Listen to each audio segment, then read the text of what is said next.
संसाराच्या अंगी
संसाराच्या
Hare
संसाराच्या अंगी अवघेच व्यसने आम्ही या कीर्तने शुद्ध झालो. आता हे सोवळे झाले त्रिभुवन विषमधून सांडिले. ब्रह्मपुरी वास करणे अखंड ब्रह्मपुरी वास करणे अखंड न देखीचे तोंड विटाळाचे. आता हे सोवळे झाले त्रिभुवन विषमधून सांडिले. तुका म्हणे आम्हा एकांताचा वास तुका म्हणे आम्हा एकांताचा वास ब्रह्मी ब्रह्मरस सेवू सदा. आता हे सोवळे झाले त्रिभुवन विषमधून सांडिले. विठ्ठल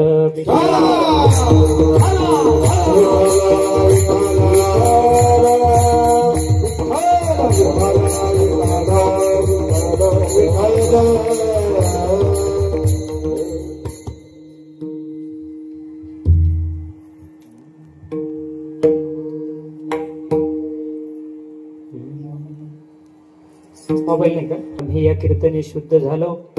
आता हे सोवळे झाले त्रिभुवन विषमधून सांडिले. गलदानगंडम मिलभृगखंडम चलचारुषण्डम जगत्रानुष्वण्डम लसदंतकांडम विपभंगचंडम शिवप्रेमपिंडम भजे वक्रतुंडम। ओम नमो जयाध्याम वेद प्रतिपाद्याम जय जय स्वसंवेद्यात्मरूपा देवा तुची गणेशो सकलार्थमती प्रकाशो म्हणे निवृत्तीदासो अवधारी जोजे हे शब्द ब्रह्माशेष तेची मूर्ती सुवेश जेथ वर्ण व पुनिर्दोष मिळवत असे स्मृती तेच अवयव देखांगिक भाव तेथ लावण्याची ठेवार्थ शोभा अष्टादश पुराणे तीस मणिभूषणे पदपद्धती खेवणे प्रमय रत्नांची उपरी दशोपनिषदे जिया उदारे ज्ञानमकरंदे ती कुसुमी मुकुटे सुगंधे शोभते भली अकार चरण युगल उकार उदर विशाल मकार महामंडल मस्तक कारे हे तिन्ही एकवटले तिथ शब्द ब्रह्म खवळले ते मी स्त्री गुरु कृपे नमेले आधी विजम। आता अभिनव वाग्विलासिनी जे चतुर्थ कला कामिनी ती शारदा विश्वमोहिनी नमस्कारिले म्या। प्रस्तुत प्रसंगी आजच्या या कीर्तनरूपी सेवेसाठी निवडलेला भंग हा जगद्गुरु तुकाराम महाराजांचा आहे। तत्पूर्वी जे काही आपण नमन आहे थोडस वाढलं बरोबर हरकत नाही। गणेशाचं नमन आहे। आज आमच्याकडचा गणेशाचा उत्सव त्या ठिकाणी बाबा सुरू झालेला आहे आमच्या गणपती महाराजांचा। त्या गणेशाला वंदन करून थोडसा वाढला असेल कदाचित असो। बघा संसाराच्या अंगी अवघीच व्यसने आम्ही या कीर्तने शुद्ध झालो। कलावन्य जीव उद्धारत अवतारम कला कंकते ज्योतिका मोदी वक्रम खलाने शबादा पुनोदार दक्षम समाधिस्थ मूर्ती भजे ज्ञान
सगळे तीर्थे निवृत्तीच्या पायी तेथे गुडदे माझ्या मना आता मी न करी भ्रांतीचे भ्रमण वृत्तीशी मार्जन केले असे धन्य धन्य निवृत्ती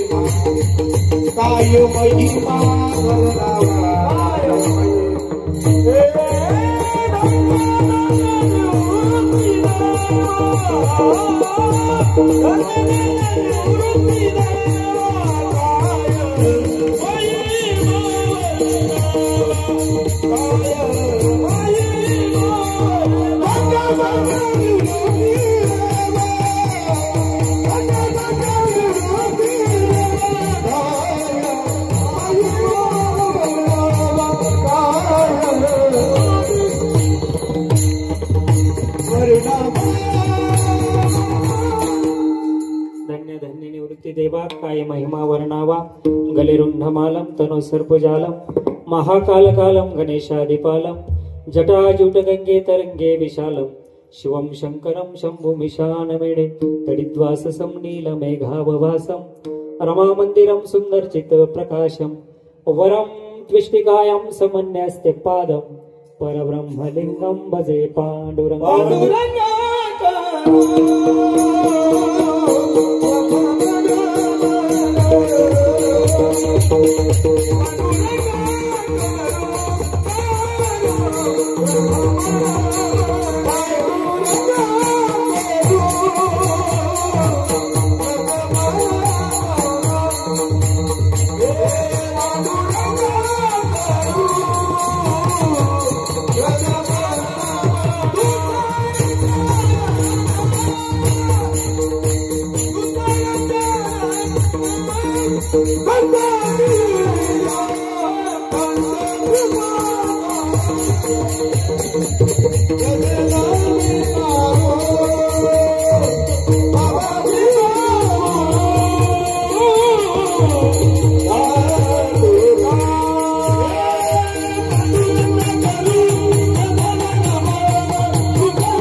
तुकया ज्ञानदीपां नमो सद्गुरु सच्चिदानंद रूपा नमो सद्गुरु भक्त कल्याण मूर्ती नमो सद्गुरु भास्करा पूर्ण कीर्ती संसाराच्या अंगी अवघीच व्यसने संसाराच्या अंगी अवघीच व्यसने आम्ही या कीर्तने शुद्ध झालो आता हे सोहळे झाले त्रिभुवन विषमधून सांडेले प्रस्तुत प्रसंगी प्राप्तस्थळी संप्राप्त सेवेसाठी निवडलेला अभंग जगद्गुरु सहदेह वैकुंठाला जाणारे आणि ज्यांचा मोठेपणा म्हणाल तर अनुरेणू या थोकडा आणि लहानपणा त्यांचा जर सांगावं तर त्यांनीच म्हणावं लहानपण देगा देवा मुंगी साखरेचा रवा आणि त्यांचा परखडपणा जर म्हणाल तर सत्य सत्यासी मन केले ग्वाही मानिले नाही बहुमता आणि अधिकार जर म्हणाल तर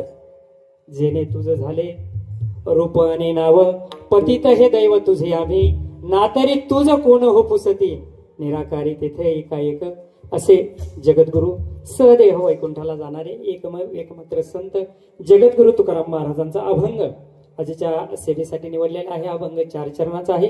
अभंगाचा सरळ अर्थ जर बघितला तर अतिशय सोपा आहे, अतिशय सोपा आहे. बघा, संसाराच्या अंगी अवघीच व्यसने आम्ही या कीर्तने शुद्ध झालो. संसार कसा आहे? संसाराच्या अंगी इथं व्यसन म्हणजे आपल्याला दुःख घ्यायचं आहे. बघा, आपलं तिकडचं व्यसन आपल्याला इकडे आणायचं नाही.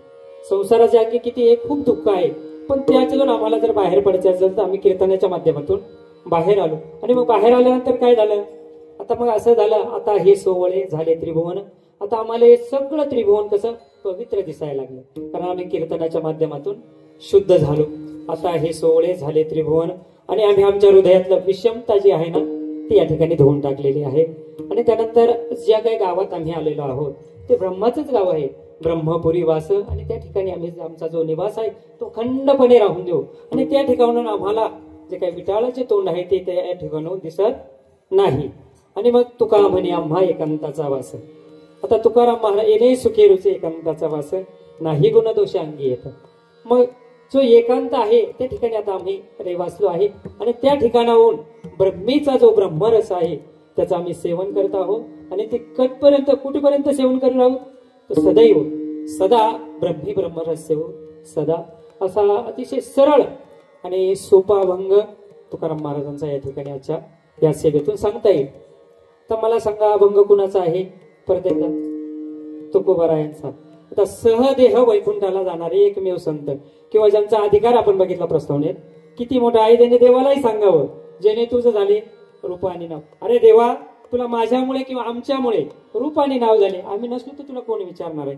एवढे मोठे संत जे तुकोबाराय आहे, मग त्यांचा अभंग जो आहे हा आत्मस्थिती दर्शवणारा अभंग आहे. मग इथं उभं राहून किंवा इथं बसून या अभंगाचा अर्थ लावणं वाटतं तितकं सोपं आहे का बाबा? असेल का सोपा? कसा असेल? मग ह्या अभंगाची आपण काय करणार आहोत? फक्त सेवा करणार आहोत. या अभंगावर चिंतन करणं किंवा अभंग सोडवणं, खबर का, हा एवढं वाटतं तेवढा सोपा विषय नाही, कीर्तनाचा बी नाही. कुणी असेल महार विभूती असेल त्यांनी तो सोडवलाय असेल, परंतु ते केवळ एक धाडस असेल असं म्हणण्याचं बरं का. तर तुकोबारायांचा अभंग आणि गाथेचा अभंग, गाथेची महानता जर बघितली तर वाटते तितकी सोपी अजिबात नाही. म्हणून ह्या अभंगाची आपण फक्त सेवा करणार आहोत आपल्या चिंतनाच्या माध्यमातून. विठ्ठल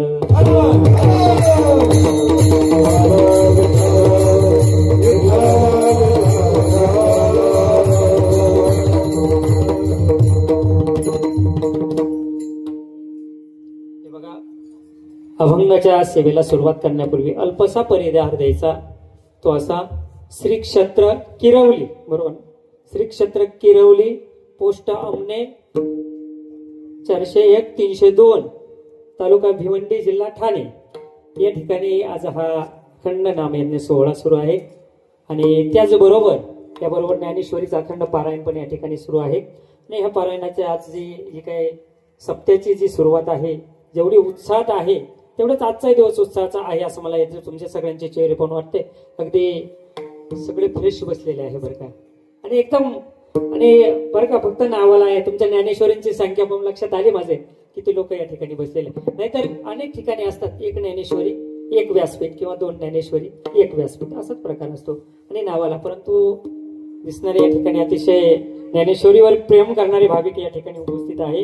या भाविकांच्या चरणी नतमस्तक होतो बरं का. आणि ही जी काही सेवा आहे या ठिकाणी स्वानंद सुख निवासी परमपूज्य गुरुवर्य सवळाराम महाराज म्हात्रे यांच्या कृपा आशीर्वादाने व तसेच वैकुंठवासी परमपूज्य रामदास बाबा शेलार महाराज यांच्या प्रेरणेने या ठिकाणी हा सप्ताह सुरू आहे. आणि आपण सर्व या ठिकाणी उपस्थित आहे बघा. आणि हा कीर्तनरूपी सेवा आपल्या सर्वच ग्रामस्थांच्या वतीनं संजू भाऊंच्या माध्यमातून माझ्याकडे आले. आणि या निमित्ताने बरं का बाबा, या निमित्ताने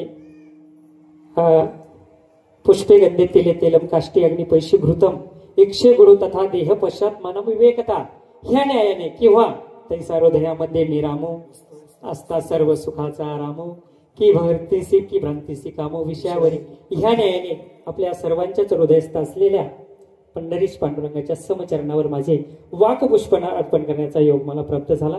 या निमित्ताने मी धन्य, मला स्वतःला धन्य मानत असतानाच बघा ह्या कीर्तन सेवेतील पुण्य आपल्या सर्वांच्या पदरात पडणार आहे का. कारण तुमचं इथं बसणं, या धर्म मंडपात बसणं हे सार्थ आहे, व्यर्थ नाही. कारण याचा अर्थही तसा सोपा आहे बरं का. मी का म्हणतोय, श्रोते खूप महत्वाचे आहे. कारण ज्ञानोबराय नव्या अध्यायातील 27व्या ओव्यात सांगतात, अर्थ बोलाची वाटप आहे तिथं अभिप्रायोची अभिप्राय देवी भावाचा फुलोरा होत जाय मतीवरी म्हणून संवादाचा सोवा ढळे हृदयकाच सारस्वती ओळे आणि श्रोता तुच्छ तरी बितुळे मांडला रसू अहो चंद्रकांतो द्रवता किर होये परिती हातवटी चंद्रकी आहे म्हणून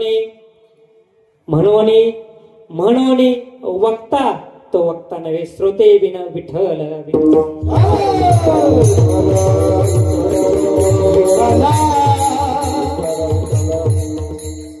श्रोते नसेल तर वक्त्याला काही किंमत आहे का? वक्त्याला वक्ता म्हणता येईल का श्रोता नसेल तर? नाही म्हणता येणार बघा, असं आहे. आणि आजची जी काही सेवा आहे या ठिकाणी आहे. आणि माऊली महाराज पण आता आपण सगळ्या ओव्यांचा जर अर्थ बघितला तर आपण अभंगाकडे थोडंसं दुःचरण होईल किंवा दुर्लक्ष होईल. बघा, श्रोता दुश्चिता तरी वितोळे, याच बघूया तुम्हाला सांगतो मी. श्रोत्याचं जर दुश्चित झाले, जो वक्तृत्वाला आलेला रस आहे तो वितळून जातो. कोण म्हणतात? माऊली महाराज. कोण म्हणतात? माऊली महाराज म्हणतात. मग आणि तसंच आहे ना या ठिकाणी. जर वक्ता श्रोता जर नसेल तर वक्त्याला किंमत नाही. आणि श्रोत्याचं दुश्चित झालं तर तुकाराम महाराजांचं प्रमाण आहे, भजनी विक्षेप त्याची पै मरण आम्हा नव जावा क्षण एक वाया. बघा, म्हणून मी तुम्हाला सांगतो, इथं श्रोते जे तुम्ही एवढे बसलेले आहे खूप महत्वाचे आहे आणि खूप भाग्याचे आहे. कारण ह्या धर्म मंडपात बसणं हे सहज येणं शक्य नाही. माझं कीर्तन करणं इथं असेल हे सगळं ठरलेलं असतं बाबा. नाही ते ह्या गादीवर नाशिक कुठं, भिवंडी कुठं, आमचं एकदा येणं झालंय बरं का महाराज. 2018 मध्ये संजू भाऊंच्या आग्रहा खातीर आमच्याकडचं कीर्तन होतं तेव्हा मी या ठिकाणी आलेलो आहोत. असो, मग या ठिकाणी बघा, आणि आपल्या सर्वांचाच आशीर्वादाने प्रेमाने ही सेवा सांगितलं संजू भाऊंच्या माध्यमातून माझ्याकडे आलेली आहे. बघा, आता संसाराच्या अंगी अवघीचं व्यसने, आपल्याकडे वेळ कमी आहे, अभंगाकडे वळूया.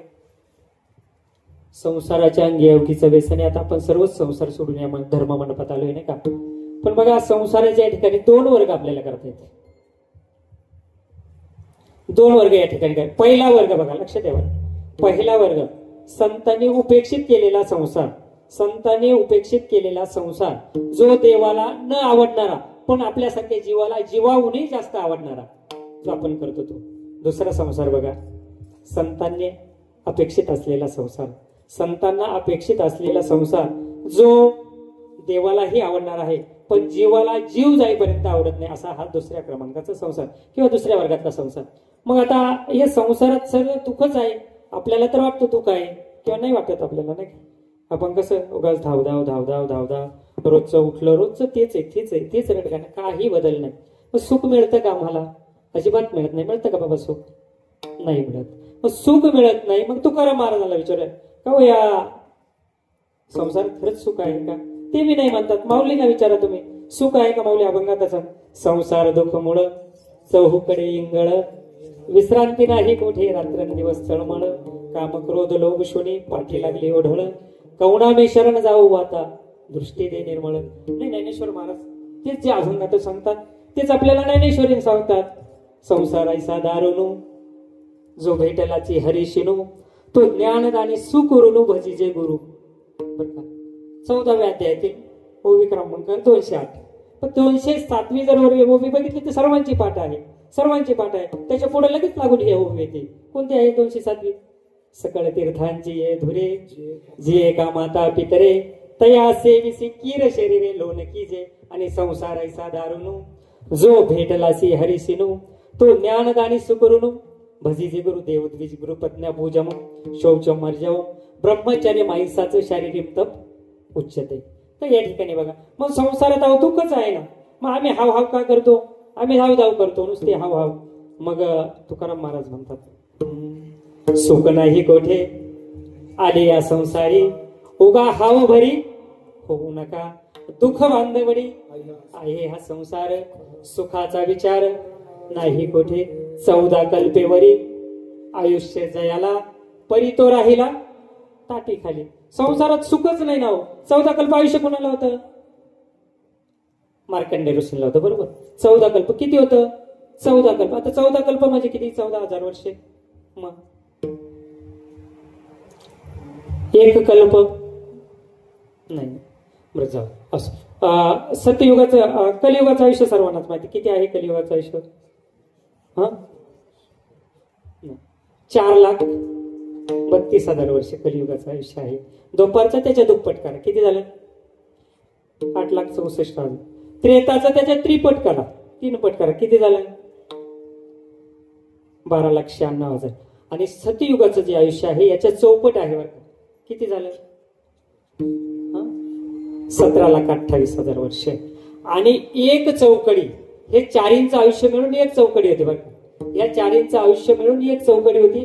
आणि कलियुगाचं जे आयुष्य आहे त्याच्या 10 पट एक चौकडी होती. कलियुगाच्या आयुष्याच्या 10 पट एक चौकडी आणि चारींचं आयुष्य मिळून एक चौकडी. किती झालं? 43,20,000. मी बेरीज करून आलो असं आहे. किती झालं? 43,20,000 वर्ष. ही एक चौकडी झाली, फक्त एक चौकडी. आता आपण काय बघतोय? कल्प. कल्प बघायचा आपल्याला. बरोबर. आता ह्या चौकडीच्या 1,000 पट म्हणजे एक कल्प बाबा. किती झाले आता? 1,000 पट. 43,20,000च्या 1,000 पट. 4,32,00,000,000. एक कल्प म्हणजे 4,32,000,000,000 वर्ष. हा दिवस तर फार सेकंद मध्ये आपण बसणार नाही त्याच्या. मग 4,32,00,000,000 हे एक कल्प झालं. आणि मार्केटचं आयुष्य किती कल्प होतं? 14 कल्प. आता 14 कल्प म्हटलं, आता 14 ने गुणावं लागेल. किती झालं? 60 कोटी. 60,48,00,000,000. थोडस इकडे तिकडे होईल, हरकत नाही. आता लगेच काढू नका, नाही तर मग माझी पंचायत होती. नंतर घरी गेल्यावर हरकत नाही, वजाबाकी बेरीज केली तरी चालेल. मग किती आयुष्य होतं? 60,32,00,000,000. सॉरी 48 कोटी काय होतं? वर्ष आयुष्य कोणाला होतं? मार्कंडे ऋषीला, पण तू ताटी खाली राहील का बरं? ऊन लागतं जीव जातो का काय? आता एवढं वर्ष तुकाराम महाराजांचं प्रमाणे आपण आपल्या मनाचं बोलायचं. तुकाराम महाराज सांगताय जर एवढं त्याला होतं, तू संसारात तरी घाबरत होता, मग संसारात सुख आहे का? अजिबात नाही. कसं सुखाचं? सुखच नाही ना संसारात, कसं सुख आहे असं म्हणता येईल का? संसारात सुख आहे ना, पण त्याचं आम्हाला काय नाही, ज्ञान नाही. बरं का, संसारात सुख आहेच, पण त्याचं आम्हाला काय नाही, ज्ञान नाही. ज्ञान येणं सदृश्य पवित्र मेहि विद्यते तत् स्वयंयोग संसिद्ध कालात्मने विंदते.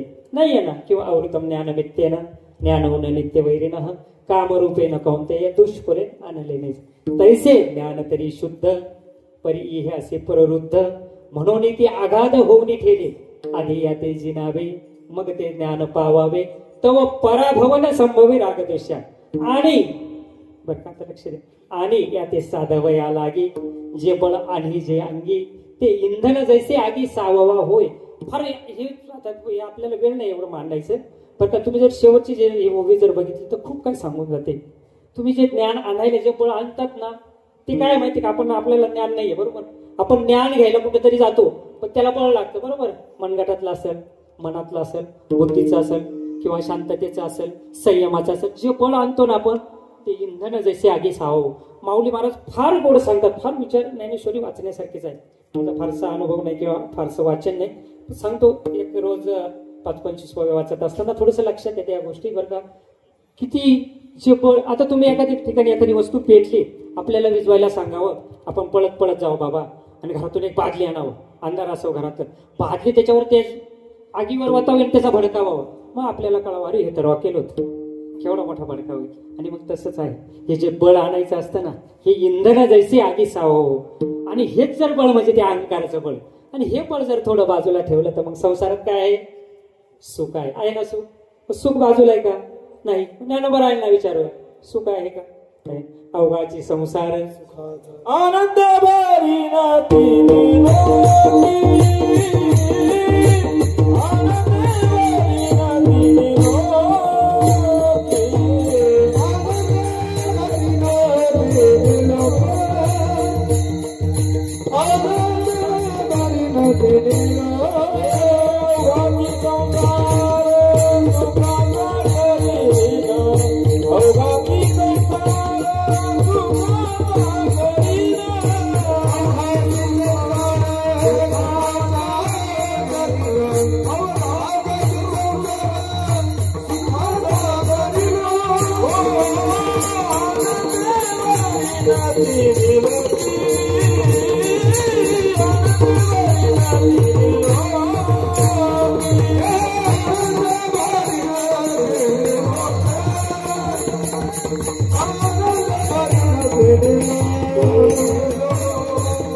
माऊलींना विचारलं सुख आहे का? माऊली सांगतात अवघाची संसार सुखाचा करीन आणि मी भरीन. तिने लोक माऊली सांगतात. आणि तुकाराम महाराज म्हणतात अवघाची संसार. तुकाराम महाराज म्हणतात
जोरदार टाळ्या वाजवा महाराजांसाठी. खूप छान बरं का.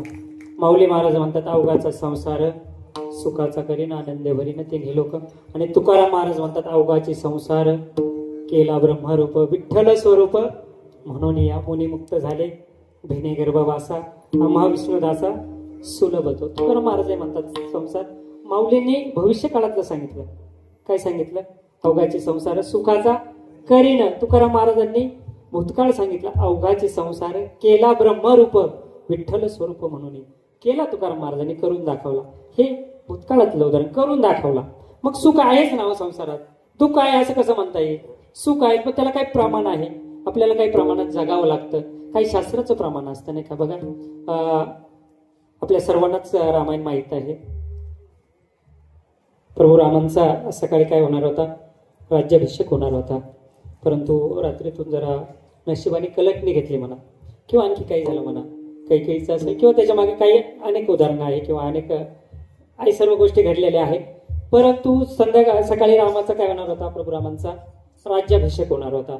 आणि सकाळी जेव्हा उठले तेव्हा कळलं की आपल्या वडिलांनी काय दिलेलं आहे? वचन दिलेलं आहे. मग वडिलांचं वचन पाळायलाच पाहिजे नाही का? मग तस्माद शास्त्र प्रमाण ते कार्य व्यवस्थित हो ज्ञाता शास्त्र विधानोत्तम कर्म कर्तुर्मे हरजी. शास्त्र म्हणेल जे सांडावे ते राज्य ही तृण मानावे, जे घेववी ते न म्हणावे विषय ही विरू. मग बघा आता राज्य भोग मिळणार होता, पण शास्त्र काय सांगते?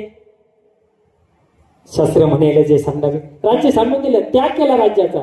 आणि वनवासाचं जे विष आहे ते प्रभू रामांनी घेतलं बरं का. म्हणून तस्माद शास्त्र प्रमाण. आणि मग हेच शास्त्र आम्ही फार दूर ठेवलं. संसारात सुख, आपण संसाराच चाललंय बरं का, आपलं संसारात सुख आहेच, पण काय करावं लागतं? शास्त्राचा आधार घ्यावा लागतो. बरं ठीक आहे, चला. शास्त्राचा आधार घेत असताना आपण जर बघितलं मनुस्मृतीमध्ये 3 अध्याय 56 श्लोक आलेला आहे. यत्र नार्यस्तु पूजन्ते रमन्ते तत्र देवता यत्रुतास्तु न पूजन्ते सर्वच तत्र अफलक्रिया. बघा काय रामायणाचं जो दृष्टांत घेऊया. बघा सीतेचं हरण कोणी केलं? रावणाने केलं. आणि त्यानंतर रामाने लक्ष्मण सीतेचा सर्व काही शोध घेत होते आणि ते पर्वताजवळ आले. ते पर्वताजवळ आले असताना त्यांची सुग्रीवाची आणि वगैरे यांची भेट झाली बरं का. ती भेट झाल्यानंतर मग यांनी सांगितलं म्हणे, एक जो राक्षस होता मायावी राक्षस, त्या स्त्रीला म्हणे आकाश मार्गातून घेऊन चाललेला होता. आणि त्या स्त्रीने जे काही अलंकार आहे ते या ठिकाणी टाकले म्हणे. काय टाकले? ते अलंकार या ठिकाणी टाकले. मग हे अलंकार टाकले, तुम्ही ओळखता का म्हणे? बघा हे सीतेचं आहे का तुमच्या? रामाने विचारलं, बघा दाखवा. तर रामाने बघितलं, ते अलंकार ओळखले रामाने. पण बघा जेव्हा माणूस थोडासा गोंधळलेला असतो, न्यायाधीश असो किती मोठा असो, मग त्याला काय करावं लागतं? कुणाचा तरी दुजोरा घ्यावा लागतो, बरोबर ना? कुणाला तरी विचारावं लागतं, बरोबर आहे का नाही? विचारावं लागतं. मग प्रभू रामाने लक्ष्मणाकडे ते असं पुढे केलं आणि म्हणा, बघा हे सीतेचंच आहे का? आता लक्ष्मणाने बघितलं, कानातलं बघितलं, ते हातातलं बघितलं. नाहम जानमी केयुरे नाहम जानमी कुंडले नुपुरे तो भी जानमी नित्यपादाभिवंदनात.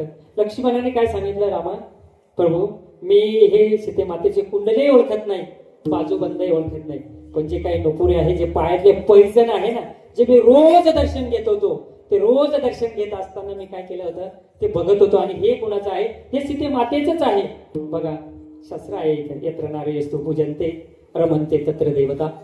प्रभू लक्ष्मणाने प्रभू रामाच्या पत्नीचे म्हणजे आपल्या वहिनीचे सीतेचं माता म्हणून त्या ठिकाणी पूजा केली. आणि मग तत्र रमन्ती देवता, तिथं जगाचा मालक त्या वनवासात कुणाच्या बरोबर होता? लक्ष्मणाच्या बरोबर. यत्र नार्यस्तु पूजन्ते रमन्ते तत्र देव यत्रुतास्तु न पूजन्ते सर्वच तत्र अफलके. आणि तिकडे काय होतं? लंकेत काय होतं? रावणाने कधी पूजा केली? मंडोदरीची. कधी तिचं ऐकलं? अपमानच केला. मग तिथं पूजाच झाली नाही, काहीच झालं नाही. मग रावणाने एवढी तपश्चर्या केली, एवढं सर्व काही आपण झालं ना, तत्र सर्वच क्रिया आपण नाही असं आहे. मग शास्त्र आणि हे सगळ्यांना अनुसरणच हे करावं लागतं. तेव्हा काय होतं? हे होत असतं बघा. मग आता संसारात तू काय असं म्हणता येईल का आपल्याला? येईल का म्हणता बाबा? येईल का म्हणता? कसं म्हणता येईल? आपण जर शास्त्राप्रमाणे गेलो तर कसं सुख आहे? सुखच सुख आहे, दुःख तर मानायचंच नाही, नाही का? सुखच सुख आहे. मग बघा अनेक गोष्टी सांगतात. विष्णूची पूजा करायची असेल किंवा काही करायचं, आपण देवाची जर भावी पूजा केली तर आपल्याला सुखच सुख आहे. पण आपण जर आपलीच पूजा करत बसलो तर मग कसं सुख मिळणार आहे, नाही का? कृतयम ध्यायतो विष्णू त्रितयाम यजते मखे द्वापारे परेचार्याम कलो तद हरि कीर्तनात. तुम्ही कीर्तनात बसले, सुख आहे का दुःख आहे? सुखच सुख आहे. कीर्तन महत्वाचं आहे ना हो. कीर्तनात मी मागायला सांगितलं, तुम्ही खूप भाग्याच्या. कीर्तनात येऊन बसणं म्हणजे सुखच आहे. आपण संसार बघतोय, संसारात सुख आहे का नाही ते बघतोय, आणि कीर्तन बघतोय. आता आपण कीर्तनापर्यंत आलो, कीर्तनात सुखच आहे, कीर्तनापर्यंत आलो, कीर्तनातही आलो, बरोबर ना. सगळे येऊन बसतो इकडे, कीर्तन सुरू आहे, सर्व ऐकताय आणि फार काळजीपूर्वक ऐकताय. हे सर्व महत्वाचं आहे बरं का. नाही तर मग वक्ता बोलतोय, श्रोते ऐकताय, असंही होतं बऱ्याच ठिकाणी. असो, मग आता जर विष्णूंची पूजा आपण बघा, आयुष्य बघितलं मग आपण सगळ्यांनी, सतयुगाचं आयुष्य किती आहे? 17,28,000. मग त्या ठिकाणी विष्णूची प्राप्ती करायची असेल, त्या ठिकाणी कशाने करावं लागायची? तपाने करावं लागायची. नंतर त्रेतायुगामध्ये आणखीन जवळ आलं, यज्ञाने व्हायची. द्वापारयुगामध्ये 5 सेवनाने व्हायची. किंवा मग कलियुगात कशाने होते? कीर्तनाने होते. विठ्ठल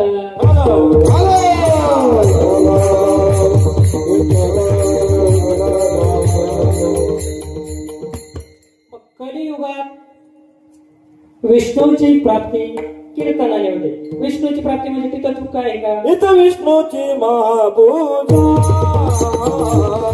इथं विष्णूची महापूजा, इथं विष्णूची महापूजा, इथं विष्णूची महापूजा, इथं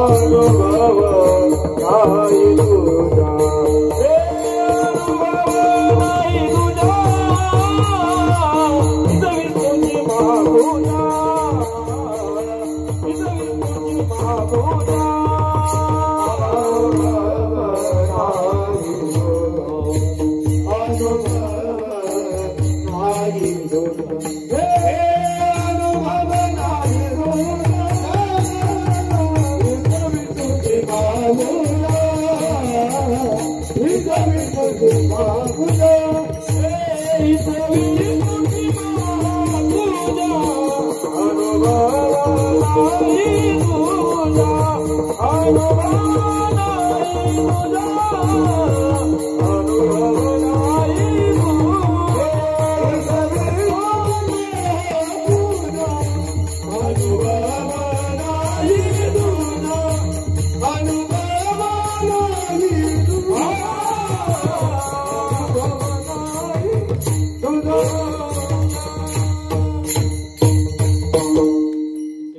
महापूजा, अनुभवनारी पूजा, खरंच विष्णूच्या प्राप्तीनंतर दुःख राहतच नाही ना. साक्षात भगवंताला दुःख कसं राहणार? संसारात दुःख आहे का? मग नाही, अजिबात नाही. मग आता शास्त्राने सांगितलं, भागवत शास्त्राने, बरोबर ना बाबा? कृतयज्ञ तो विष्णू. आणि मग जर कलियुगात जर कीर्तनाच्या माध्यमातून होत असेल तर मग तू खूप राहील विचारूया.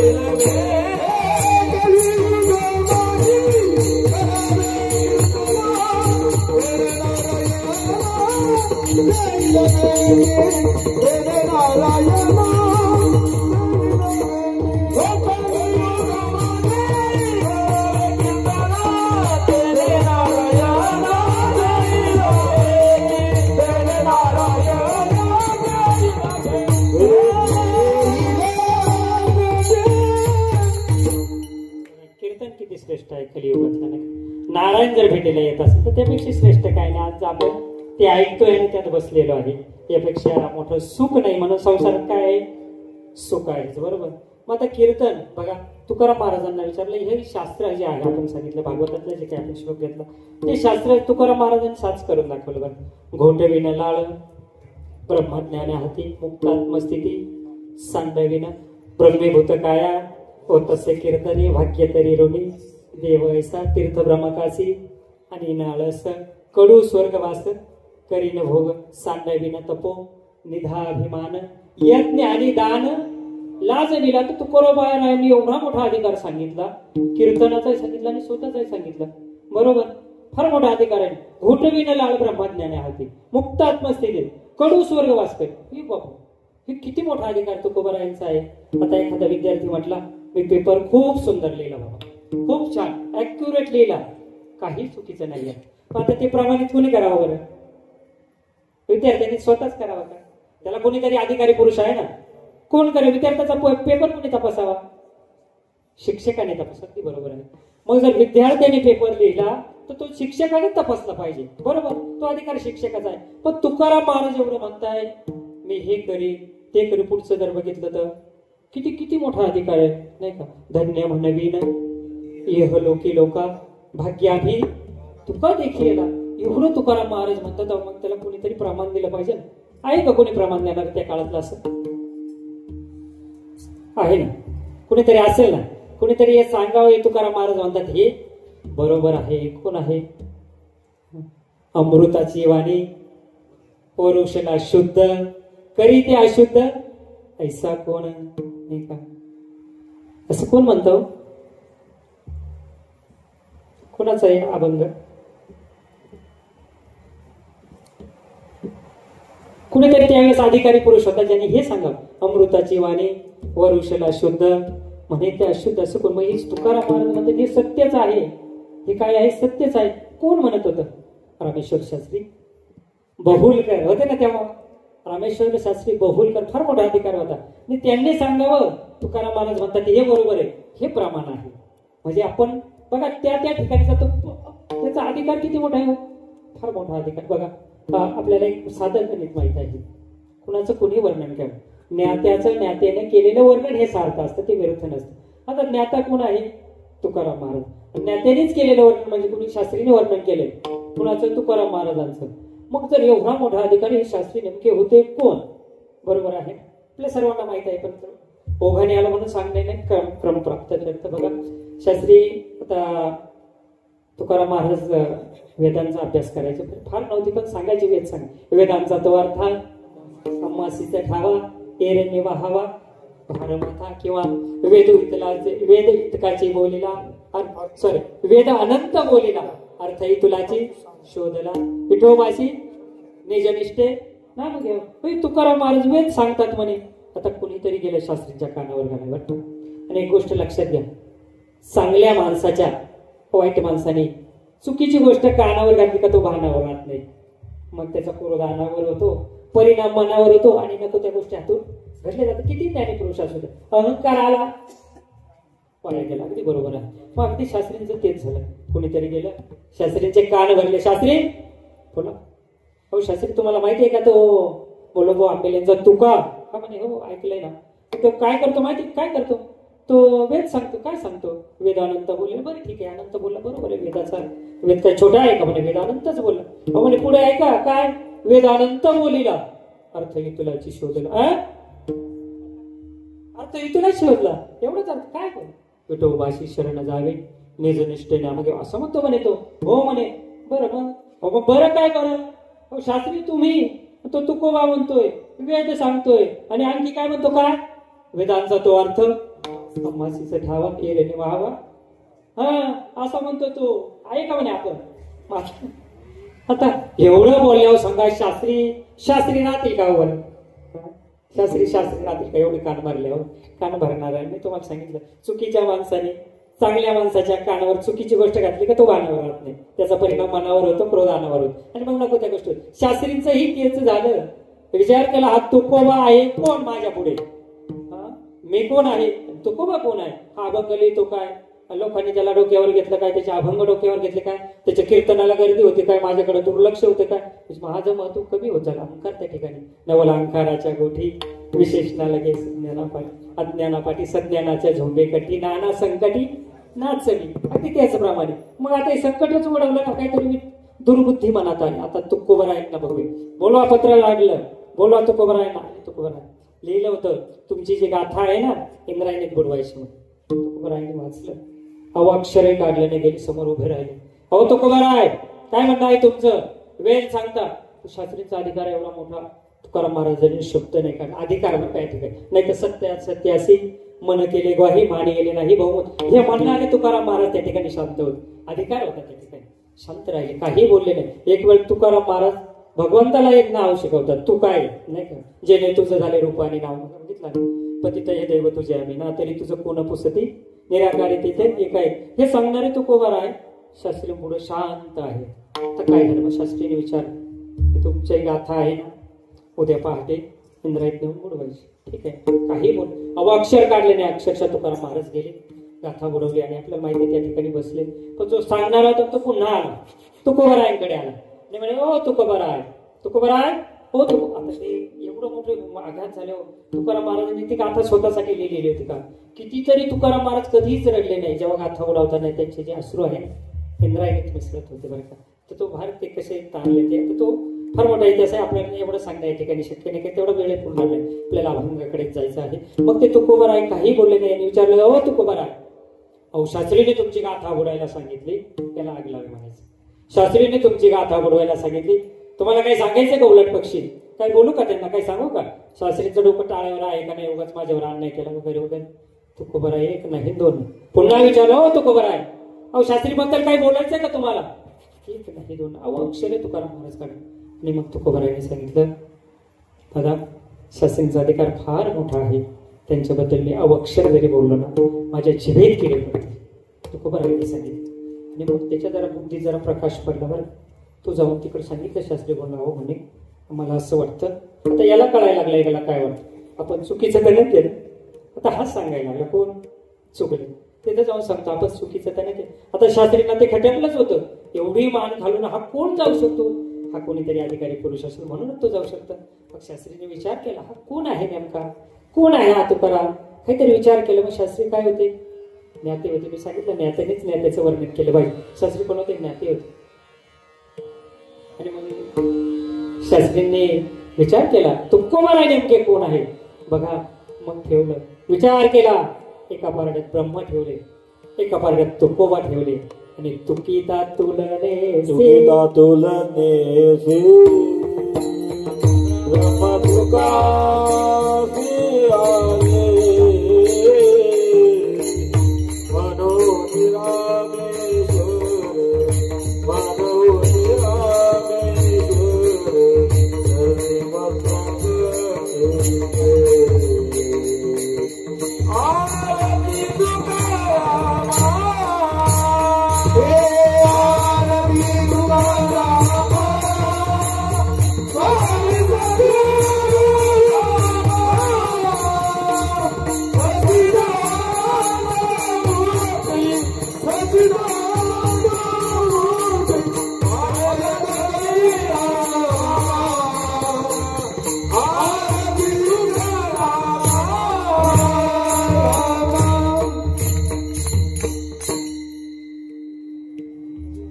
शास्त्रीने काय केलं, तुकोबारायांची आरती केली. आरती तुकोबारायांचा अधिकार किती मोठा.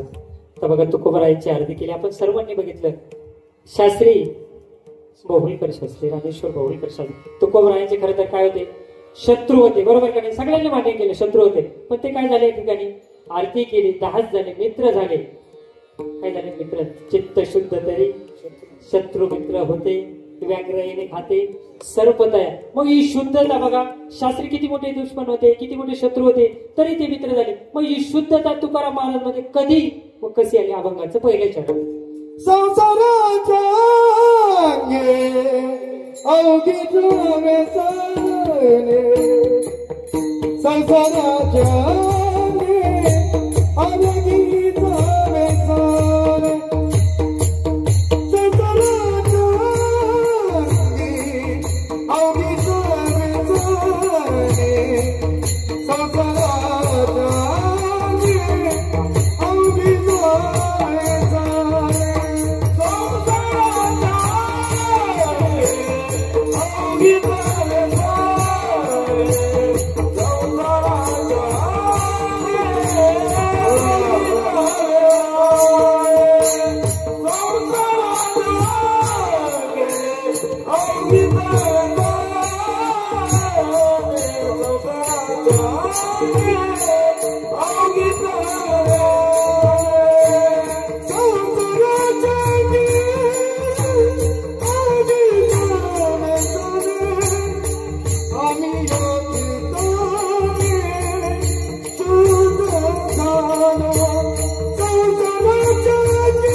जोरदार टाळ्या.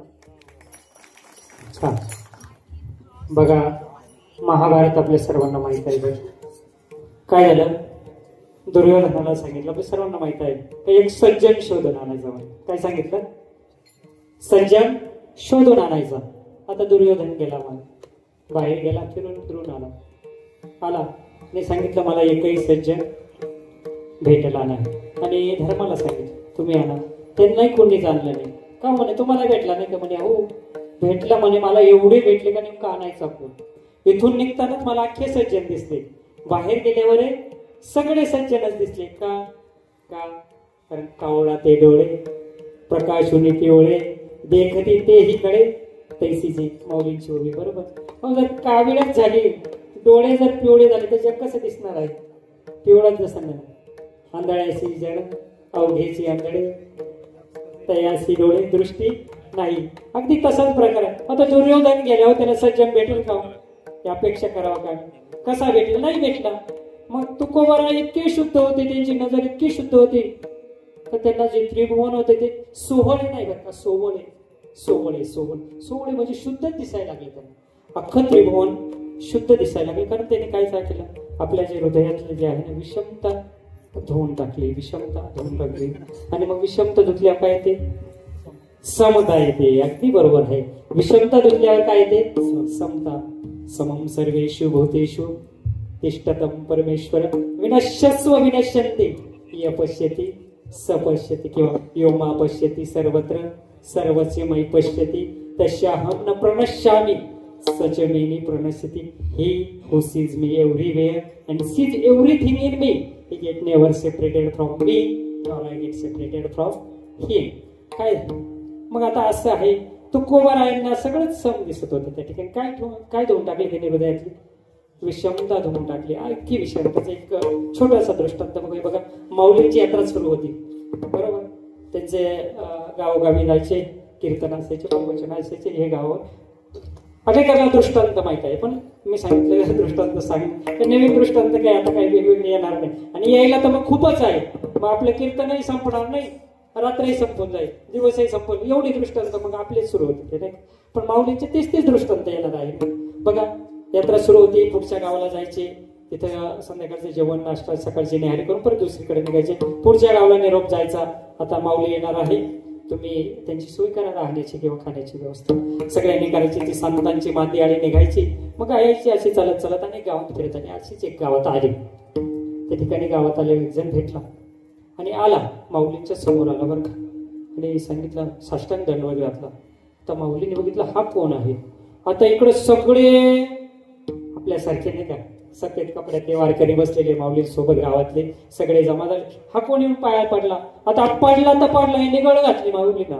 माऊली सकाळची न्याहारी माझ्याकडे करायची. आता माऊलीच ते एखादी पटकन कानात सांगितलं, हो माऊली. नाही म्हणायचं, नाही म्हणा त्याला, हो म्हणूच नका. माऊलीने विचार केला, नाही म्हणायचं. असं कसं? आता माऊली होते ते ना, नाही त्यांना काही कीर्तनकार प्रवचनकारच लागत होते का? त्यांना टाळघरी माळघरीच लागत होते का? त्यांना इकडचेच लागत होते का? त्यांना हे तेच लागत होते का? हो नाही.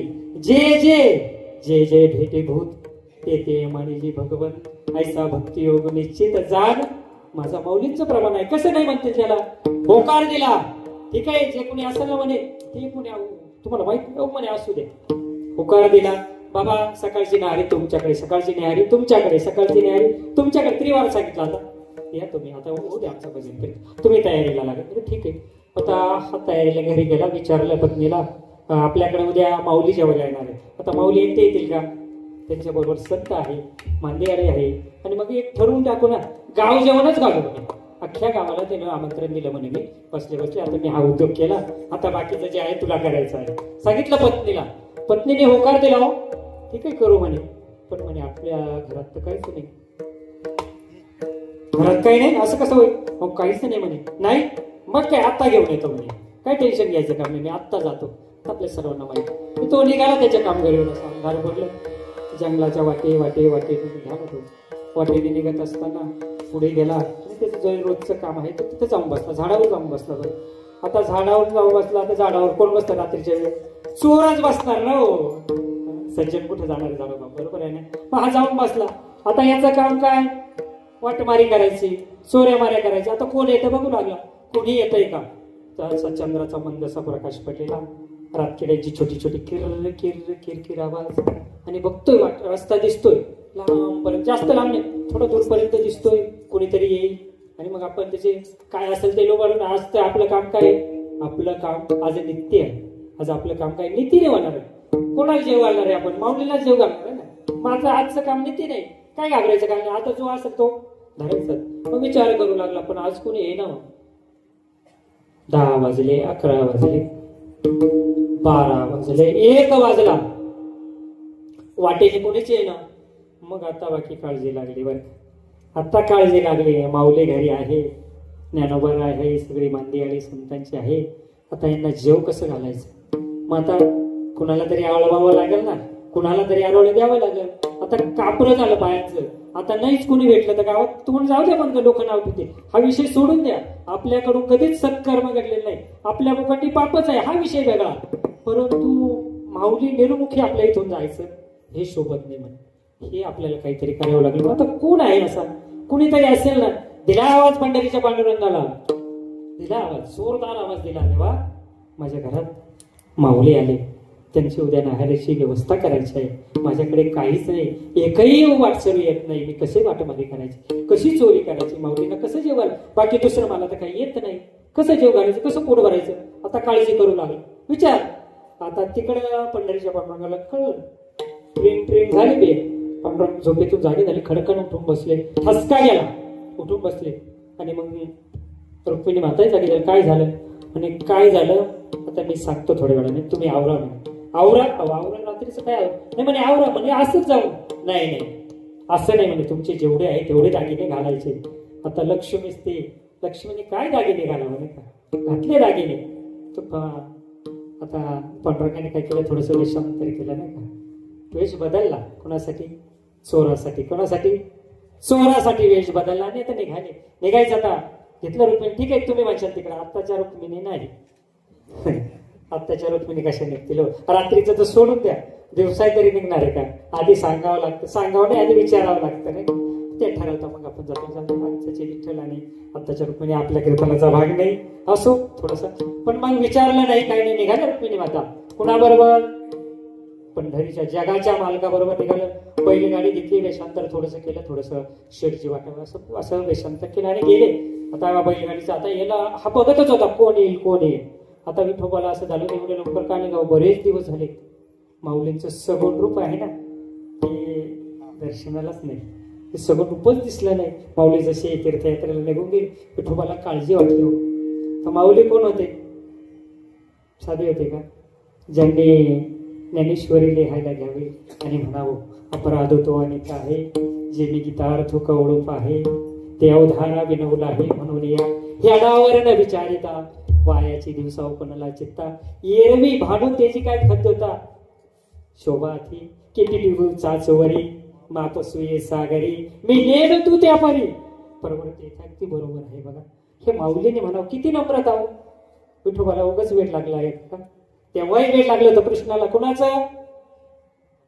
अर्जुनाचं अगदी बरोबर आहे. कुणाचं वेळ लागलं तर अर्जुनाचं. हा कोपे के वांतोस आहे, हा रुसे तरी बुजावीत जाय, नवल पिसे लागले पार्थाचे देवा. तेव्हाही वेळ लागलं. पिसे म्हणजे वेळ लागलं कुणाचं? अर्जुनाचं. आणि आताही वेळच आहे. का वेळ लागलं? माऊली एवढे नम्र नाव. हो, एवढं मोठी ज्ञानेश्वरी लिहायला घ्यावं त्याला अपराध म्हणावं. आता टिटूबाईचे जे काही पिल्ल होते ते कुठे पडले? सावंगीचे समुद्रात पडले. पण तिने काय प्रयत्न केला? ते चोचीत पाणी घ्यायचे, थेंब पाणी बाहेर आठवायचे, बाहेर टाकायचे. बरं, बाहेर टाकायची. ती टिटवी काय करायची? तो थेंब घ्यायचा, बाहेर टाकायची का हा समुद्र आटेल आणि माझी पिल्ल मी बाहेर काढेल. माऊली त्याचं उदाहरण देता हो. ही गीता म्हणजे समुद्र आहे. तुम्ही त्याचं काय ज्ञान सांगावं? ज्याप्रमाणे त्या साळुंकीने एक एक थेंब आपल्या चोचीने बाहेर काढावा, तसं मी इथे करतोय. मग असे नम्र माऊली. सांगा बरं, वेळ लागणार नाही का? भगवंताला यावंच लागेल ना. सगुण रूप पाहायचं होतं. कोणाचं? माऊलींचं सगुण रूप पाहायचं होतं. आवड होती देवाला. बरं, आता कधी जाईल ठरलं. आता वाटलं चला गाडीत बसली, आधी गाडी जवळ आली. जवळ आल्यानंतर थोडस आता घुंगराचा आवाज यायला लागला. याची तशी कांटा उकारली बरं का. आता तो लांब नजर फिरू लागला.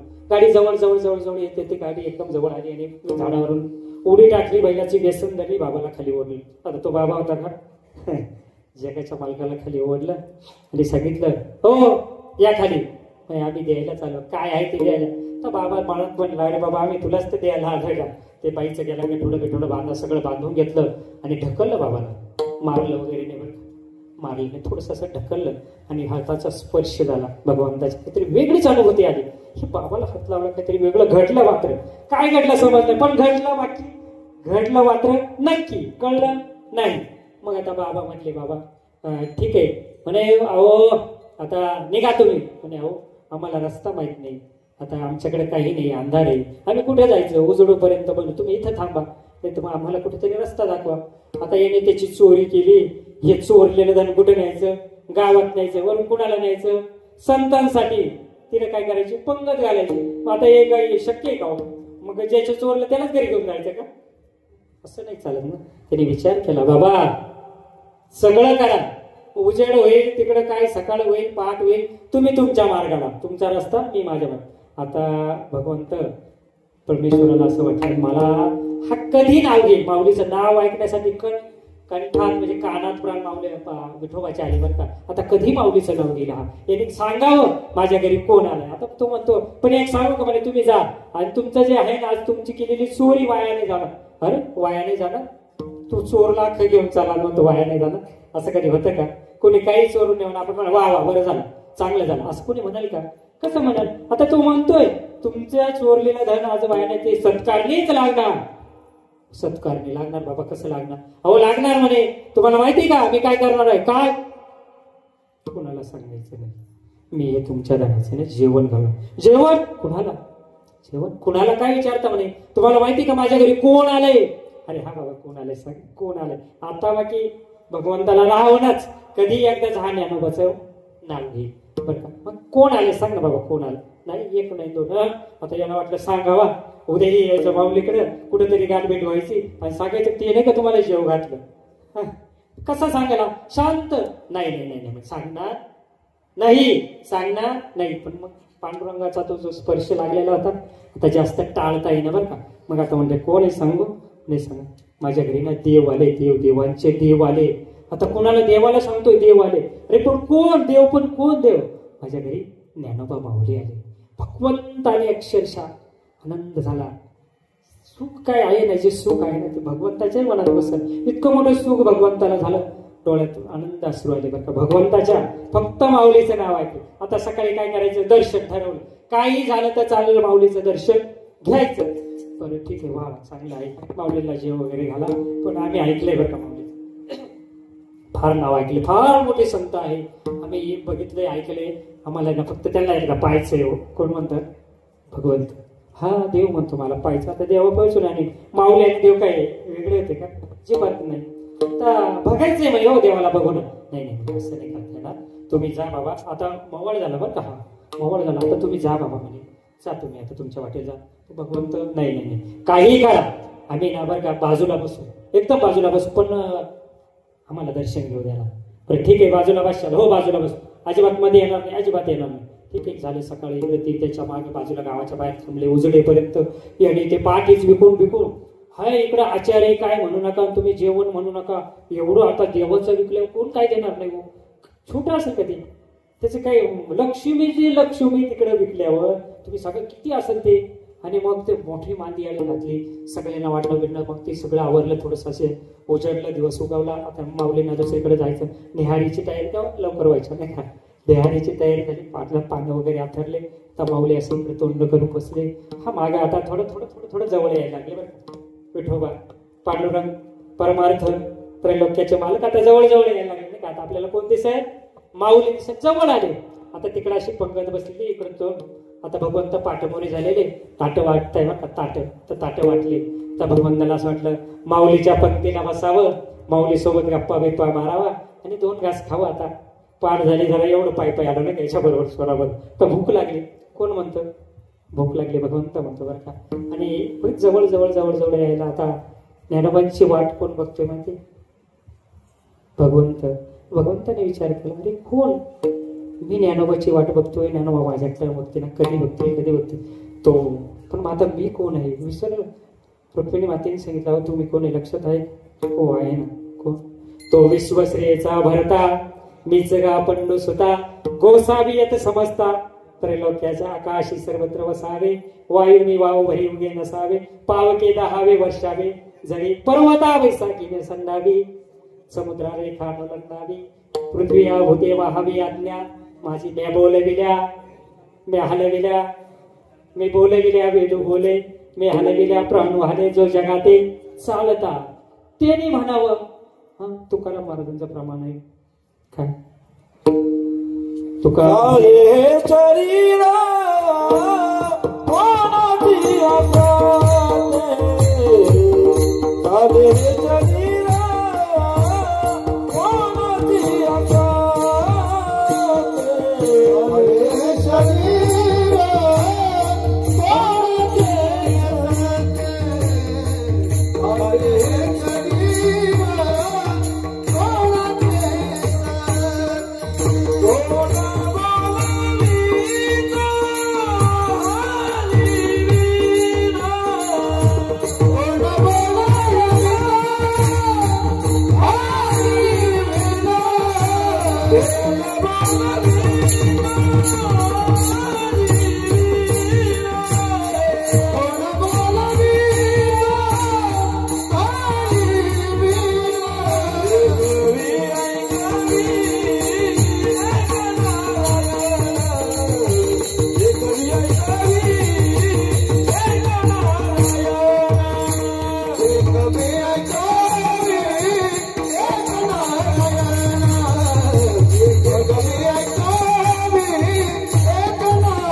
तुका म्हणे माझी तेथे भूक काय, तुका म्हणे माझी तेथे भूक काय, जोगविते माय तिन्ही लोक. जो सगळ्या जगाचे पोट भरतो, तू तिथे वाट बघतोय मला कधी तारेल.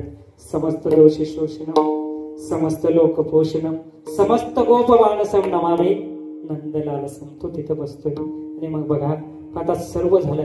आता हरिपाल आला बरं का तिथं. हरिपाल आता वाढत वाढत पुढे गेले आणि काहीतरी आला गोडधोड घेऊन नाही का. आता आपल्या हाताने आपली पंगत आहे, आपण संतांना वाढव. आला असा वाढत वाढत वाढत चाललं आणि सहज मागे नजर गेली. बाप्पा, आता मागं बघितलं तर कोण, ज्यांच्या रात्री ज्यांच्या अलंकावर डल्ला मारला, ज्यांच्या सोन्यावर डल्ला मार, तीच मास्क येऊन बसले. आता आपला भांडाफोड होणार. आता याने बघितलं, याचं तो विसरायचं, पुढं ताट विसरला, काय वाटलं ते विसरलं, कुणाला वाटलं ते विसरलं. तर फक्त हातवारी करू, तुम्ही बाजूला जा, तुम्ही बाजू काय पाहायचं ते पुढे जाऊ पहा. आता काय पाहू नका, आता माऊलीला पाहू नका, तुम्ही तिकडेच जा. माऊलीने विचार केला, माऊलींचं लक्ष नाही. आता पंढरपूरच्या पंढरीला वाटलं, आता तरी माऊली याच्या हातवारी बघून माझ्याकडे बघतील बघ, काहीतरी आता नक्की होणार. आणि तुम्हाला एक सांगतो, ज्या ठिकाणी तिथे ते पांडुरंग बस, तेव्हाच माऊलीला कळलं काहीतरी वेगळं झालंय, काहीतरी वेगळं. आज फार मोठं पुण्य दिसतंय, काहीतरी माऊलीने सांगितलं मी आज काहीतरी वेगळं दिसतंय. फार मोठं पुण्य आज तुमच्या गावचं, फार मोठं भाग्य आहे. काय म्हणे पण मला कळलं नाही, पण आहे. माऊलीला साक्षात्कार झाला, पण तो सगुण रूपात नव्हते ना. माऊलीने तो अधिकार वापरला नाही. चिंतन केलं असतं नक्कीच कळलं असतं कोण आहे. मग बघितलं, मग आता माऊली मागे बनणार, आता हा अशी हातवारी करायला कोण. माऊलींची सहज नजर केली, हा हरिपाल इकडं कोण आला माग माग मग. आणि असे बसलेले माऊली सहज पाठ फिरवून बापा बघतात तर काय, त्या पंढरीचा पांडुरंग त्रैलोक्याचा मालक साक्षात मातेबरोबर बसलेला तिथं. आणि आम्ही इकडे तोंड करून जेवायला बसलोय. उठले, हरिपाल हे हरिपाल, अरे काय तुझं भाग्य आहे. आता याचं कापरं झालं. त्याला वाटलं आता काय काय यांना काय समजलं का काय, माऊली देवच आहे की ज्याची चोरी केली ते आले. अरे म्हणे बघितलं काय कोण आले तुझ्याकडे. कोण आले म्हणे, आज तुझं भाग्य आहे. कोण, संत दर्शनी हा लाभ पद्मनाभ जोडा. संताचं दर्शन फक्त ज्ञानोबाचं दर्शन कोणाला हरिपालासारखं चोराला झालं. पद्मनाभ तिथे आला, पांडुरंग तिथे आला आणि म्हणे कोण बघ तू जरा कोण आहे, कोण आहे. मायबाप बापू गेला असं वाटलं. अरे का माऊलीचे मायबाप आहे का. मायबाप तुमचे, त्रैलोक्याचे मायबाप. आणि माऊलींनी जसं पळत सुटले विठोबाच्या चरणाशी, विठोबाच्या चरणातून त्या ज्या धारा वाहत होत्या, अक्षरशः त्याचा काय प्रसंग असेल. आता आम्ही फक्त कीर्तनातून फक्त अनुभव सांगतो की एक सहज अनुभव करता येईल. आम्ही जर ते चित्र डोळ्याभरून समोर ठेवलं तर काय माऊली आणि काय त्यांचं प्रेम असेल. आणि बघा विठोबांनी जवळ घेतलं आणि हरिपालाला बोलवलं. दर्शन घे, त्रैलोक्याचे मालक आहे. आणि मग त्या ठिकाणी माऊलीला तर लाभ झालाच, चोरालाही लाभ झाला. कारण फक्त माऊलीने काय केलं, विषमता जी आहे ना ती देऊन टाकली. जे भेटे भूते ते मानेजे भगवंत, किंवा येत भूत ग्राम विषम अवघे जे येते सम घटी मटी योम जे आपण अगदी त्याप्रमाणे. आणि मग हे सगळं घडतं. कसं घडतं, अभंगाचं आता हे सोबळे, आता हे सोबळे, झाले भुवन, आता हे सोबळे झाले भुवन, आता हे सोबळे,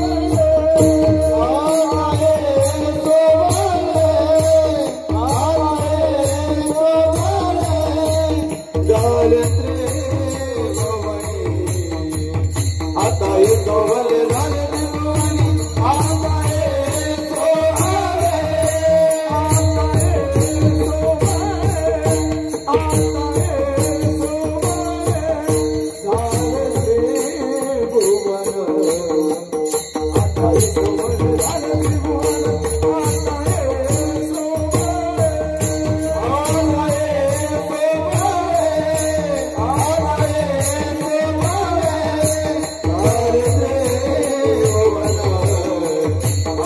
सोबळे झाले भुवन, आता हे सोबळे, आता हे सोबळे, आता हे सोबळे, झाले भुवन, आता हे सोबळे झाले भुवन, आता हे सोबळे,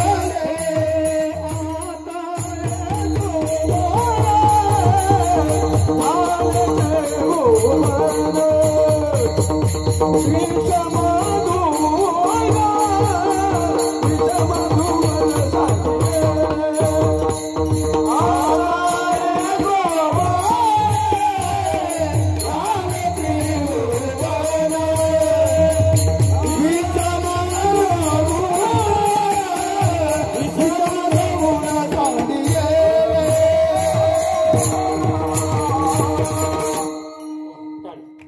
आता हे तुकाराम महाराजांची कीर्ती फार मोठी होती बरं का. ते सहज कानावर जाता जाता जाता जाता शिवाजी महाराजांच्या कानावर गेलं की तुकोबाराय आहे कोणीतरी फार मोठी व्यक्ती आहे. मग महाराजांनी सहज मनात घेतलं बा आता तुकोबाराय धर्माचं काम करतात, अभंग गातात, सर्व लोकांचा उद्धार करतात नाही का. मग यांना काहीतरी द्यावं बाबा, बरोबर आहे का नाही. तुकोबारायांसाठी मग शिवाजी महाराजांनी बरंच काय काय पाठवलं. पण ते घेतलं का महाराजांनी, नाही. का नाही घेतलं. तुकाराम महाराजांचं काय आम्ही ते नेसकी म्हणा विठ्ठल विठ्ठल तुमचे ते रिक्त धन ते मज मूर्तीचे समान. मग परद्रव्य जे आहे तुकाराम महाराजांना अजिबात नको होतं, नकोच परद्रव्य. आणि मग आणखी मग कोणीतरी असंच एक स्त्री आली तुकाराम महाराज, जास्त आपण आता सांगण्यात.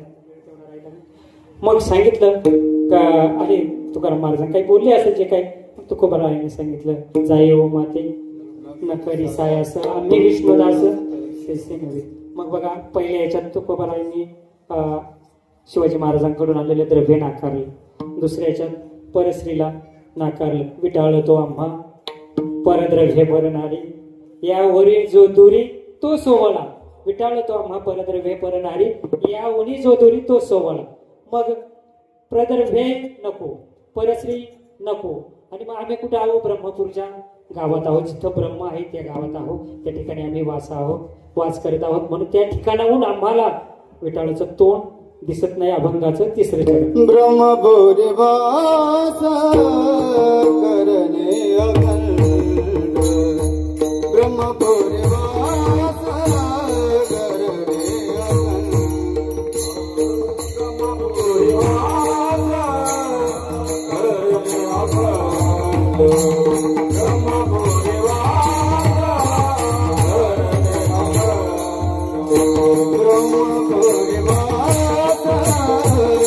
करणे अखंड,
ब्रह्मपुरी वास करणे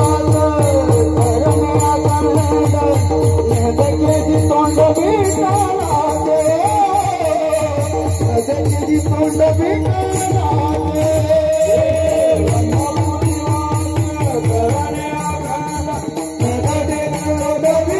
ब्रह्मपुरी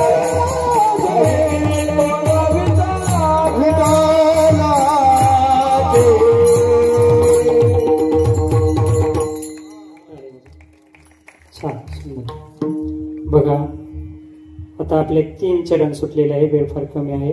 चौथ्या चरणाकडे आपण जाऊया. बघा तुका म्हणे आम्हा एकांताचा वास असतं. एकांतात जे सुख असतं ना ते कुठेच नसतं. मग आपण विचार करू नका. मग एकांतात जर तुम्ही गेले तर मग आमचा उद्धार कसा व्हायचा नाही. पण असं आहे काही गोष्टी एकांतातच कराव्या लागतात नाही. घरात जर सर्वांना जेव घालायचं असेल आणि एखादी स्त्री जर स्वयंपाक करत असेल, 10 जणांना जेव घालायचं, ते 10 जर ते किचन मध्ये घुसले तो स्वयंपाक होईल का? एकांतातच स्वयंपाक करावा लागतो. असंच आहे. बघा दंडकारण्य नगरात एक धिवर होते, धिवर. आणि त्यांचं कसं असायचं, फार उपद्व्यापी, सतत कुणाला तरी काहीतरी त्रास, याला त्रास दे त्याला त्रास दे, याच्याशी भानगड त्याच्याशी भानगड, कधीच कुणाशी धड नाही असं एखादा असतो. आणि त्याने काय केलं, याच्याशी इकडे तिकडे पण लोक कंटाळले बरं का. तर लोक कंटाळले, मग काय केलं, सर्वांनी काय केलं, त्याला गावाबाहेर काढलं. गावाबाहेर काढल्यावर मग तो जरा जंगलाची दिशा धरली त्याने. आता आपल्या इथं काही गरज नाही, पण तिकडे तो असाच वाटमारा, हरिपालासारखा वाटमारा करू लागला. वाटमारा करता करता मग चांगलं त्याचं घर जरा व्यवस्थित झालं, जरा चेंगबाजी करायला लागला. आणि मग त्याचं रोजच नित्याचं झालं बरं का. पण असं आहे, एक दिवस काय झालं, असाच फिरता मग शिकारीचा नाद लागला. शिकार करता इतका दमला. मग जाऊन कुठं एक त्याला सरोवर दिसलं बरं का. कैसी देवाची आगळी कणे जे तांडेरिया तो एक सेविजे, त्याची चवी करून पाहिजे तव अमृत आहे. असाच कैसा प्रकार आता त्या धिवाऱ्याच्या बाबतीत घडणार होता, पण त्याला काय माहित नव्हतं. तो गेला त्या सरोवराजवळ गेला आणि बघितलं जरा पाणी पिलं तर ते खूप गोड लागलं ना अमृतासारखं. तर गोड लागले मला असं वाटलं एवढी गरमी आहे, चला आता आंघोळी डुबकी मारून निघाला. बघा आता त्याचं नशीब वरती जात होतं. सरोवर काय भेटावं, तहान काय लागावं, पाणी काय प्यावं, मग असं वाटावं का नाही आता आंघोळ करावं. आता आंघोळ केली, आंघोळ करून बाहेर निघाला, सहज पुढे निघाला. उत्कट ऋषींचं रक्षण झालं. उत्कट ऋषींचं रक्षण झालं. आता बघायला लागला ना बापरे हे कोण आहे समजतं. मग यांनी आपलं शस्त्र काढलं धारदार. आता काय होतं माणूस काय राहतो स्वतः सर्व पटकन आपला स्वभाव विसरत नाही. शस्त्र काढलं आता काही सोडायचं नाही. आता जरा शुद्ध झाला तर तितकंही शुद्ध नाही झालं. जवळ गेला आणि त्या ऋषींच्या चेहऱ्याकडे बघितलं बरं का, बघितलं ते तेज होतं. ते तेज बघितलं आणि ते शस्त्र त्याच्या हातातून गळून पडलं. ऋषींनी विचारलं बाबा काय झालं. अहो तुम्ही तर मला मारायला आले ना, काय मारत नाही. चरण धरले त्यांनी, असा हात ठेवला, स्पर्श झाला आणि काय कोणास ठाऊक इतका मोठा बदल झाला, चरण सोडायलाच तयार नाही. ऋषीवर तर माझा उद्धार करा, आता तुम्ही माझा उद्धार करा. मग आता कसा, अरे बाबा उद्धार कर, तू बाय तर सोड. नाही तुम्ही मला मुक्त करा, मी फार पापी आहे, माझ्याकडून सतत पापच घडलं, सत्कर्म घडलं नाही. मग ठीक आहे सोडा, पण करतो मी तुम्हाला. उभे केलं, सांगितलं बरं काय म्हणे मला काहीतरी, बरं ठीक आहे म्हणे करा तुम्ही. ऋषींच्या हातात अशी काठी अशी पकडलेली आणि त्याच्या तीर्थात जे गेले ना ते गणेश तीर्थ होतं बरं का. आज आमच्या इकडचा एक सव आहे म्हणून सांगतो, एक उदाहरण जरा वगैरे. गणेश तीर्थ त्या ठिकाणी होते. ते गणेश तीर्थातून तो आंघोळ करून आला आणि जे मुद्गल ऋषी होते ना ते गणेश भक्तच होते. गणेशाचं सतत नामस्मरण चालत, हातात काठी.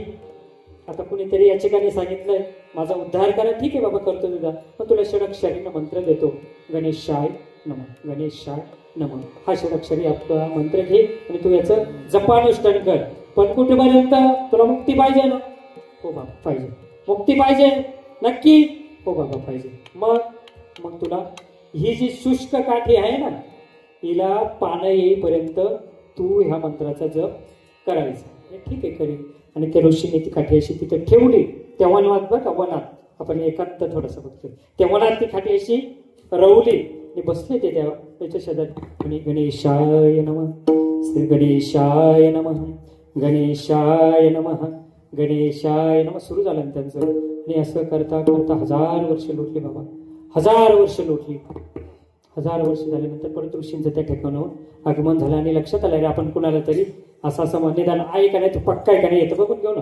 तर थोडीशी पुढे गेलं ना त्याच्यातून असा हळू गणेशाय नमः, गणेशाय नमः, गणेशाय असा मंद ध्वनी येऊ लागला. थोडी जवळ जात गेले तर मग तो थोडेसा गणेशाय नमः, गणेशाय नमः, गणेशाय नमः. जसे जवळ गेले तो ध्वनी वाढत गेला आणि मग एकदम जवळ आले. आता तिची काठी लावलेलं तिचं असं मोठं वृक्ष झालं, विस्तीर्ण वृक्ष त्या ठिकाणी झाला. 1000 वर्ष लोटले ते, किती 1000 वर्ष. आणि तो जिथं बसलेला होता तेव्हा असं मोठं वारुळ निर्माण झालं. पण त्या वारुळातून इतका सुंदर ध्वनी याचा, गणेशाय नमः, गणेशाय नमः, गणेशाय नमः. ऋषींना कळलं आपण ज्याला दिला होता मंत्र त्याचं जपानुष्ठान जोरात सुरू आहे. पण फार दिवस झाले जी काठी होती त्याला वृक्ष झाले. आता बाबाचे तपश्चर्या नक्कीच फळाला आलेस. जे अभिमंत्रित पाणी होतं ते शिंपडलं, पालापाचोला बाजूला केला आणि ते असं केलं. हाताला मस्तकावर वरद हस्त ठेवला आणि उठवला हात धरून उठवलं तर बघता तर काय जो दोन्ही भुवाय आहे ना त्या दोन्ही भुवाय, ह्या भुव्यामधून त्याला अशी सोंड निर्माण झाली गणेशाय म्हणून ते गणपती झाले, गणपती स्वरूप झाले त्या ठिकाणी. कोण ते धिवर. आणि मग त्यांना बाहेर केलं. त्यांनी नमस्कार घातला ऋषींना आणि मग त्यांना सांगितलं म्हणे आता तुम्ही कोण आहे माहितीये का. कोण आहे म्हणे. त्याला काय माहिती आपल्याला सोंड वगैरे आली. म्हणे तुम्ही साक्षात आता गणेश आहात, तुम्हाला आता आराधनाची काय गरज आहे. मत कर्म करू मत परम मत भक्त संग वर्जित निर्वैर सर्वभूतेषु ये समामिती पांडव. जो मजचे एका लागी कर्म वाहत असे अंगी जया मज वाचून जगी गोमटे नाही दृष्ट अदृष्ट सकळ जयांचे मीच केवळ जेने याचे फळ मजची नाव ठेव. मग भूत हे भाष्य विसरला जो देखील मीच आहे सुदल म्हणून निर्वैर झाला सर्वत्र ऐसा जो भक्तो होय तयाचे त्रिधा तुक जय जाय तै मीच होऊन इथाय पांडव. बघा तो कोण होतो. मीच होतो. इतर कोणी राहत नाही. ज्याने माझी भक्ती केली तो मीच होतो. कृष्ण गाता गीती कृष्ण ध्याता चित्ती तेही कृष्ण होती कृष्ण ध्याने. मग आता मग ते धीवर कोण झाले? गणपतीचं साक्षात स्वरूप झालं तर लोक पूजा करते. मग त्यांचं नाव झालं भृशुंडी ऋषी. आपल्या सर्वांना माहित असेल भृशुंडी ऋषी. भृशुंडी नामकरण केलं त्यांचं मंदिर ऋषीने आणि सांगितलं आता तुम्ही गणेशाचं रूप आहात, आता तुम्ही फार मोठ्या अधिकाराला पण हा अधिकार कुठून प्राप्त झाला? कुठून? एकांतातून. येणे सुखे रुचे एकांताचा वास नाही गुणदोष अंगी. इतका मोठा. आणि आता ब्रह्मच झाले नव्हते, गणपती झाले, साक्षात ब्रह्म झाले. आणि मग ह्या ब्रह्माचा जो आनंद आहे, सहज ब्रह्मारसाचे पारणे केले अर्जुना लागे नारायणे, किती चौसरे पाहुणे पातलो आम्ही.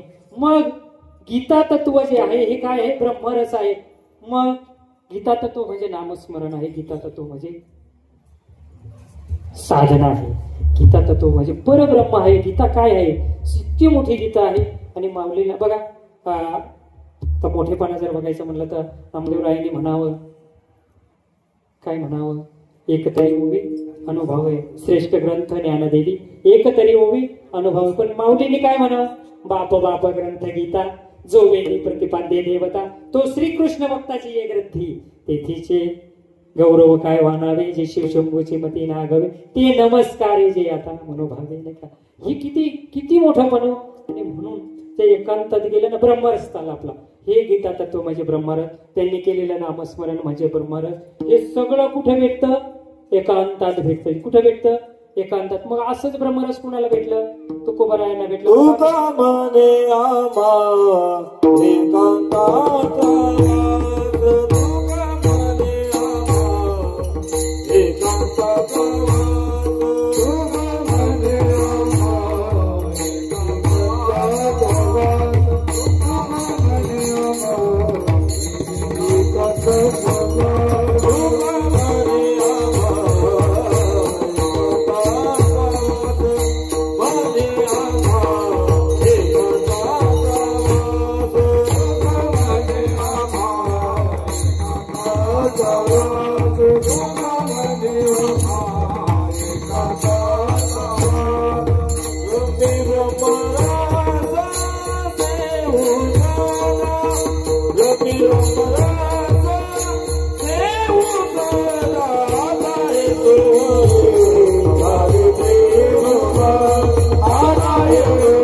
ब्रह्मरसाचं सेवन केलं अखंडपणे, सदा केलं. तेच आपण काय करू? कीर्तनाच्या माध्यमातून सर्वांनी हातवर करायचे आणि त्याच ब्रह्मरसाचं सेवन करायचं. विठोबा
बघा अतिशय सुंदर हा उत्सव या ठिकाणी आपण साजरा करत आहात. विशेष म्हणजे आपण जे काही ज्ञानेश्वरीचं जे पारायण लावलेले आहे फार आवडलं बरं का इथं. आणि असेच ज्ञानेश्वरीचे पारायण व्हावं आणि ज्ञानेश्वरीवर सर्वांची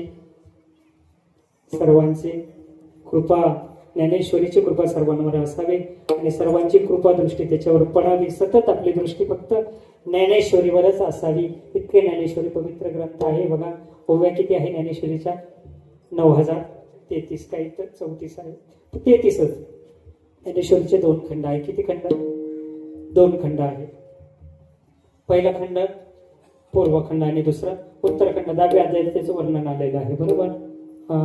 एवम 9 अध्याय पहिले मेयामती सारखे वाखाणिले. आता उत्तरखंड वाहिले ग्रंथाचे ऐका किंवा मी आपुलीने कृपा प्रसादे भगवद्गीता ओवी प्रबंधे विनोदे वाखाणिले. याचं वर्णन आपल्याला पूर्वखंड विनोदे वाखाणिले म्हणजे पूर्वखंड आणि उत्तरखंड हे दोन्ही खंड ज्ञानेश्वरीचे आहेत.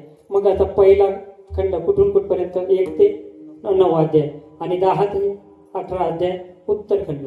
पूर्वखंडाची ओव्या संख्या आहे 2843 आणि उत्तरखंडाची आहे 6190.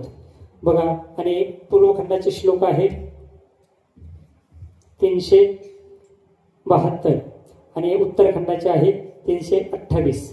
म्हणजे असा एकूण 1000 थोडीस आकडा एकदा होऊ शकतो बरं का. म्हणजे असं ज्ञानेश्वरीचे सांगितलेले आहे. खूप सुंदर आहे. पहिल्या अध्यायातला पहिला श्लोक आहे धर्मक्षेत्रे कुरुक्षेत्रे समवेता युत्सव मामका पांडवचे किम कुर्वत संजय. पहिला अध्याय पहिला श्लोक पण कुठला? पूर्वखंड. उत्तरखंडातला पहिल्या अध्यायाचा पहिला श्लोक आहे भूयो 10 अध्याय बरोबर. भूयो महाभाव शृण्वे परमोचे तेव्हा प्रियमाणय वक्षामी हितकाम्य. अति सुंदर आहे. बघा मनाभावापासून ज्ञानेश्वरीची आपण सर्व पूजा करतच आहोत आणि असेच अजून किती दिवस राहिले? तुमचा आजचा 3रा दिवस. आणखी 5 दिवस तुमच्याकडनं ही पूजा होणार आहे, पारायण होणार आहे. खूप खूप धन्यवाद. बरं वाटलं आणि अतिशय सुंदर असा या ठिकाणी प्रसंग. बघा आजचे हे कीर्तन आहे. कीर्तनाला मला असं वाटतं इतके दिग्गज समोर बसलेले असताना बघा खरंच मनापासून सांगतो बाबा. आणि येथे जाणीव करी त्याची तोची नेणे, येथे जाणीव करीत तोची नेणे अतिले पण मिरवितेची उणे आम्ही झालो ऐसा जो म्हणे तो काहीच नव्हे. मग असं आहे. इथं फार मी अल्पज्ञानी आहे बरं का. खूप ज्ञानाने तुम्ही खूप श्रेष्ठ आहात सगळे बाबा. आणि इथं बसलेले टाळकरी हे तुमचं वैभव आहे बरं का. गावात यावा आणि गावातले बंगले जर दिसले ना ही आर्थिक संपत्ती असते आणि गावात येऊन सप्त्यात येऊन असे जर ही संपत्ती दिसली ना ही तुमची परमार्थिक संपत्ती आहे. टाळ्या वाजवा तुमच्या सगळ्यांना. खूप बरं वाटतं. अनेक ठिकाणे असे आहे टाळकरी भाड्याने आणावं लागतं, पैसे द्यावं लागतात. असो झालेली सेवा. बघा मृदंगावर सुंदर असं 700 आहे. हरिभक्त परायण मोतीराम बाबा. त्याच्यानंतर हरिभक्त परायण गिरीधर दादा आहे. त्याच्यानंतर सर्व टाळकरी आहे. आमचे चोपदार बाबा आहे. विनेकरी बाबा आहे. त्याच्यानंतर आमचे गायनाचार्य काय नाव दादा? प्रमोद महाराज आहे बाबा. हा भागाराम बाबा, बळाराम.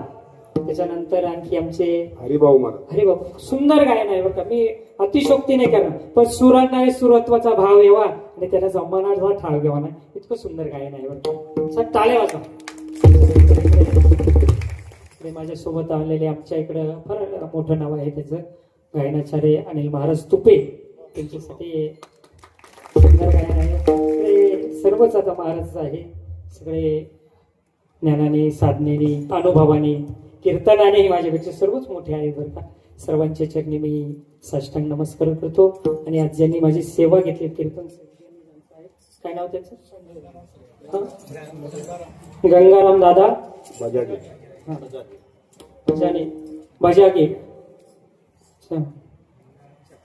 गंगाराम सकाराम बजागे यांच्याही चरणी मी नमस्कार करतो. त्यांना खूप खूप धन्यवाद देतो.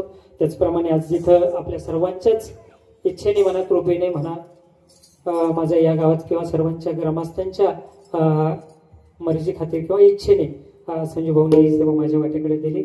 मी आपल्या सर्वांना खूप खूप धन्यवाद देतो. झालेली सेवा पांडुरंगाच्या चरणी ज्ञानोबांच्या चरणी आमच्या सिद्धिविनायकाच्या चरणी अर्पण करतो आणि सेवेला पूर्णविराम देतो. विठ्ठल जय